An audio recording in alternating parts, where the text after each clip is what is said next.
Bharatiya Janata party के प्रदेश अध्यक्ष भूपेंद्र सिंह चौधरी मंगलवार को मुरादाबाद रेलवे स्टेशन पहुंचे। यहां मीडिया से बातचीत के दौरान उन्होंने प्रदेश और देश की राजनीति से जुड़े कई अहम और विवादित मुद्दों पर विस्तृत प्रतिक्रिया दी। मीडिया से औपचारिक बातचीत में उन्होंने कहा कि भाजपा सरकार और संगठन के बीच बेहतर सामंजस्य है और पार्टी जिन मुद्दों को लेकर जनता के बीच गई थी, सरकार उन वादों को पूरा करने में लगातार जुटी है। आजम खान के जेल जाने पर बोली, जैसे करनी वैसी भरनी। आजम खान के जेल जाने के सवाल पर उन्होंने स्पष्ट कहा, जैसी करनी वैसी भरनी। देश की न्यायपालिका पर सभी को विश्वास होना चाहिए। कानून का उल्लंघन करेंगे तो कानून का डंडा चलेगा। उन्होंने आरोप लगाया कि आजम खान ने अपने बेटे के विधायक बनने की जल्दबाजी में कई गलतियां की, जिनका परिणाम उन्हें आज भुगतना पड़ा। एसआईआर लिस्ट और मतदाता सूची पर मचा विवाद, कांग्रेस व विपक्ष पर साधा निशाना। प्रदेश अध्यक्ष ने स्पष्ट किया कि एसआईआर सूची पूरी तरह एक संवैधानिक प्रक्रिया का हिस्सा है। उन्होंने कहा, ये केवल मतदाता सूची को सही करने का अभियान है। पात्र मतदाताओं को जोड़ने और अपात्र को हटाने का काम हो रहा है और इसे अखबारों में सनसनी फैलाना गलत है। शिकायत है तो निर्वाचन आयोग और न्यायालय मौजूद है। कांग्रेस द्वारा अपने कार्यकर्ताओं को एसआईआर मुद्दे पर ट्रेनिंग देने के सवाल पर उन्होंने कहा, लोकतंत्र में सबको अधिकार है। कांग्रेस ने लंबे समय तक देश का नेतृत्व किया है, उन्हें प्रक्रियाएं पूरी करने का पूरा अधिकार है, लेकिन नकारात्मक एजेंडा चलाकर संवैधानिक संस्थाओं को कमजोर करना लोकतंत्र को कमजोर करना जैसा है। सरकार और संगठन में बेहतर तालमेल, हमारे सभी वादे पूरे हो रहे हैं। उन्होंने दावा किया कि भाजपा सरकार ने उन सभी वादों पर काम किया है जिनके आधार पर चुनाव लड़े गए थे। को लेकर लगातार कांग्रेस अब ट्रेनिंग करा रही है और लगातार उसका विरोध। आजम खान जी के मामले में तो कहना ये कि जैसी करनी वैसी भरनी। देश की न्यायपालिका में सबको विश्वास है और जिस प्रकार से आजम खान जी ने अपने बेटे को विधायक बनवाने में जल्दबाजी की, कानून का उल्लंघन किया, तो कानून का डंडा उनके ऊपर चला।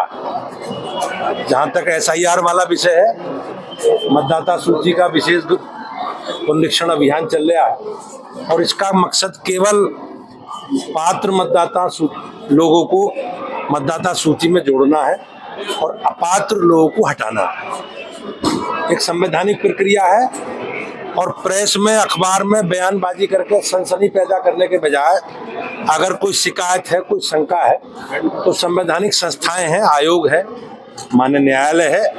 इस प्रकार की नकारात्मक राजनीति करने के बजाय, देश के संविधानों, संस्थाओं के प्रति अविश्वास के बजाय कांग्रेस पार्टी को और विपक्ष को कोर्ट में जाना चाहिए या माननीय निर्वाचन आयोग में शिकायत करनी चाहिए। वो ट्रेनिंग करा रहे हैं अपने कार्यकर्ताओं को एसआईआर को लेकर। निश्चित रूप से सबका अधिकार है लोकतंत्र में और कांग्रेस एक राजनीतिक दल है। लंबे समय तक कांग्रेस ने देश का नेतृत्व किया है, तो उन्हें अपनी सभी प्रक्रियाओं को पूर्ण करने का अधिकार है। लेकिन देश में अनिश्चितता पैदा करना, एक नकारात्मक एजेंडा चलाना और देश की संवैधानिक संस्थाओं को कमजोर करना, लोकतंत्र को कमजोर करना और मीडिया में इस प्रकार की सनसनीखेज बयान देकर देश में लोकतंत्र के प्रति अनास्था निर्माण करना, हम लोग उसकी निंदा करते हैं। और देश कालाकानी को लेकर के शुरुआत जो है फिर से तेज हो गई, क्या लगता है? निश्चित रूप से संवैधानिक दल के नाते हमारा एक संवैधानिक व्यवस्था है और हमारी प्रक्रिया चुनाव की प्रदेश की पूरी हो गई है। जैसे भी केंद्र समझेगा बहुत जल्दी चुनाव की घोषणा कर देंगे।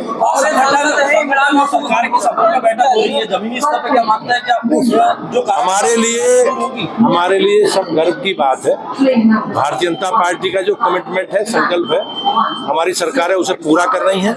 हमने जिन जिन मुद्दों को लेकर चुनाव में गए हैं वो सब सरकारों ने पूरा कर ली है।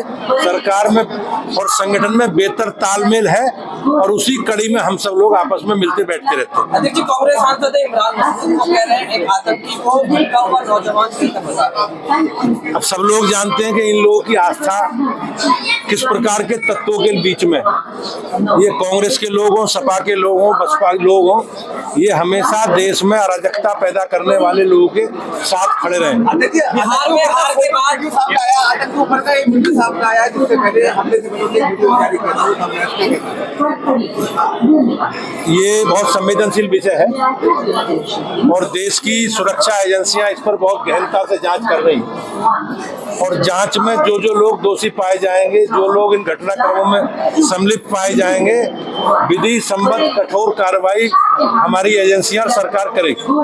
बिहार में राजनीति में बिहार की हार के बाद भी बासु परिवार में आपस में झगड़े शुरू हो गए, बेटियों को चप्पल से मारने की बात हुई। अब ये दुखद है और जो रोहिणी आचार्य है वो देश की बेटी है और देश की बेटी के साथ इस प्रकार का व्यवहार, इस प्रकार का बर्ताव निश्चित रूप से कोई समाज, सभ्य समाज इसे बर्दाश्त नहीं करेगा। बिहार का चुनाव समाप्त हो चुका है और संगठन में बदलाव एएमयू की जांच के लेकर बात हो रही है।